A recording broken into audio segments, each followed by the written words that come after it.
Actos procesales y hechos jurídicos.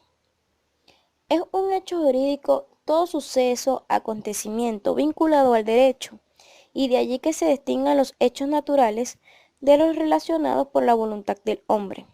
El acto jurídico, en cambio, es la manifestación externa de un pensamiento y lógicamente se realiza con la intervención de la voluntad de un hombre. Se entiende por acto jurídico todo acontecimiento llevado a cabo con la intervención de la voluntad del hombre y que produce consecuencias jurídicas.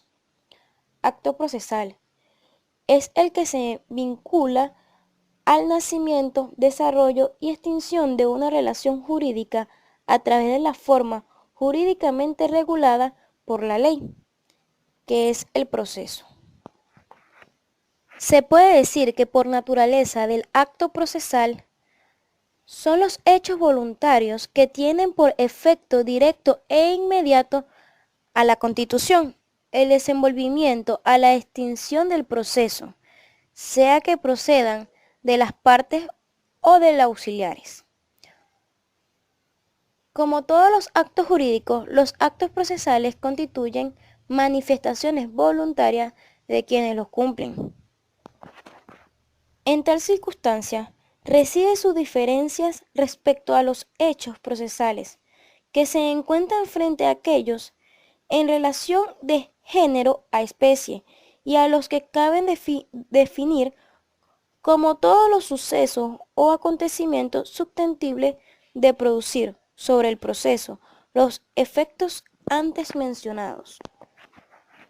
Es decir, los hechos procesales son los acontecimientos de la vida que proyectan sus efectos sobre el proceso. Un ejemplo de esto son los hechos procesales, la pérdida de la capacidad, amnesia de un testigo, cuando los hechos aparecen denominados por una voluntad jurídica idónea para crear, modificar o extinguir efectos procesales, se denominan actos procesales. Ejemplo, declaración de un testigo, suscripción de la sentencia por el juez. Los hechos jurídicos pueden clasificarse atendiendo a diversos criterios. 1. Por su complejidad. Se dan hechos jurídicos simples cuando constan de un solo suceso o acontecimiento y complejos que requieren de la confluxión de dos o más fenómenos. 2. Por su contenido. Tenemos los positivos y los negativos. Todo depende de que si ellos consisten en una acción o en una omisión. 3. Por el agente que los produce, ya sea natural o humano.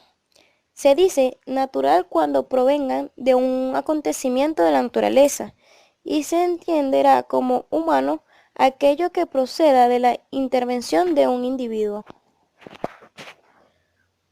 También se puede decir que el hecho jurídico se trata evidentemente, de un acontecimiento capaz de modificar la realidad jurídica, la voluntad humana. El voluntario debe ser objeto de una deliberación y decisión humana. Exteriorizado. No se concibe un acto jurídico que provenga de la vida espiritual interna. Clases de actos jurídicos. Se conocen dos grandes categorías, lícitos y los ilícitos. Actos jurídicos lícitos son aquellos que se realizan conforme al ordenamiento jurídico. Han sido clasificados en negocios jurídicos, actos semejantes al negocio jurídico, los actos reales, las abstenciones y los actos jurídicos ilícitos pueden ser objetivas y subjetivamente antijurídicas. Ellos van a depender de que no se tome en cuenta la culpa o inocencia del infractor, o de que ella sea fundamentalmente para su determinación.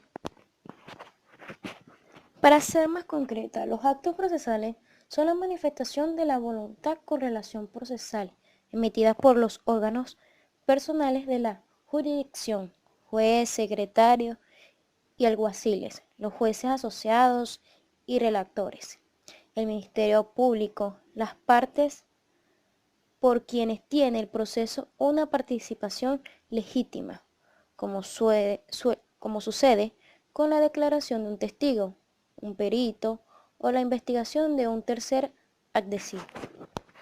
Los actos procesales son actuaciones que tienen relación procesal y se realizan dentro del proceso desde un inicio.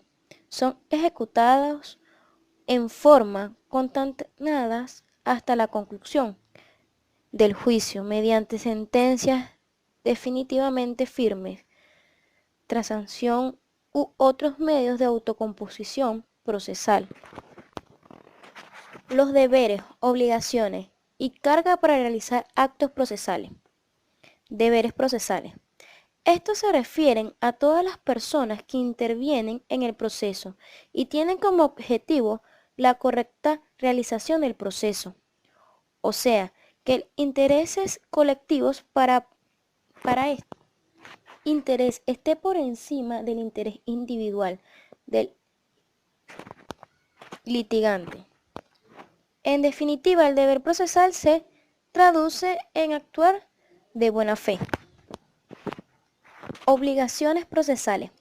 Por lo general, se las imponen a las partes como consecuencia de sus actuaciones en el proceso.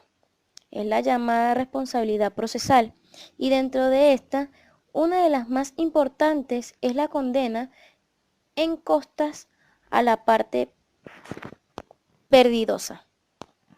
Cargas procesales. La característica que distingue a este imperativo proceso es que la omisión de una conducta instituida para el cumplimiento facultativo por las partes le producen consecuencias jurídicas perjudiciales. Si la parte no realiza la conducta, ella misma se perjudicará. Si la parte realiza la conducta, ella misma se perjudicará. Su omisión no le sanciona con multa o arresto, simplemente deja de realizar una facultad que la ley establece en su beneficio.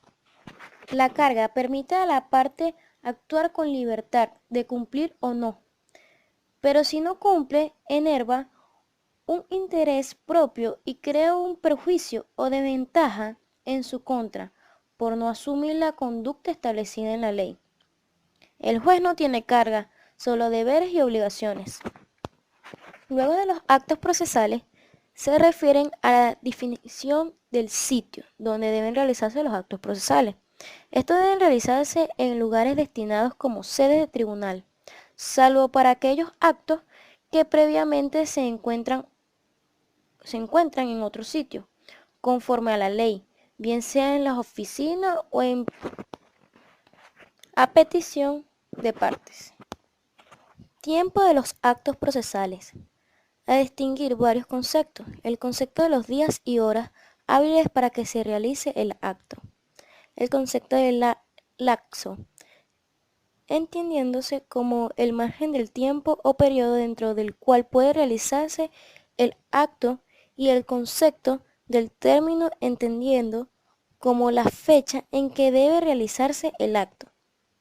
Seguidamente vamos al concepto de las horas y del día en que puede realizarse el acto. En primer lugar, ningún acto procesal puede realizarse antes de las 6 de la mañana ni después de las 6 p.m., es decir, de la tarde.